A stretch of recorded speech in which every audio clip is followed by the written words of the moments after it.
It seems like in any hobby, you'll reach a point where you go to extreme lengths to squeeze out more performance, reduce weight, or maximize growth. The wonderful world of mechanical keyboards is no different. Alright, it's a bit different. Here's a rundown of just a handful of ways people try to smooth out their switches, stiffen their stabilizers, and pacify the ping. Lubing switches and stabilizers is one of the most common ways people try to make switches feel smoother. A small amount of lube applied to friction points inside the switch housing and the stabilizers can make some switches feel less scratchy. Lubing springs has also been touted as a way to reduce the noise the springs make when they move around inside the switch. Draw liner, regular foam, and rich man's foam, otherwise known as sorbethane, are used to change the acoustics of a keyboard. Aluminium keyboards especially can suffer from sound resonating inside the case, so a layer of sound dampening can improve the way the keyboard sounds when it's being used.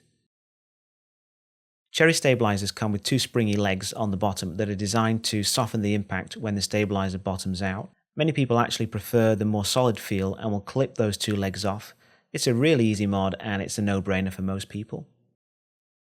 The top and bottom housing of MX switches has some degree of play. Stickers or a thin non-adhesive film is applied to reduce this. I did this mod on my Aristotle switches. A lot of people dismiss this particular mod as snake oil though. Color stickers are also applied to improve the look of the switches on a keyboard.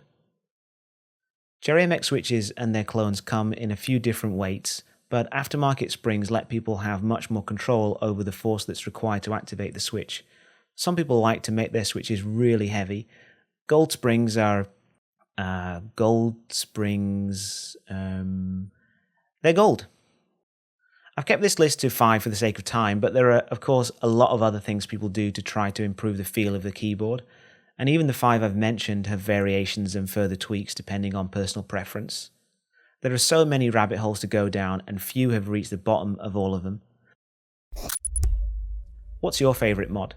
Which of these have you tried? Which mods do you think are a waste of time? Let me know down below.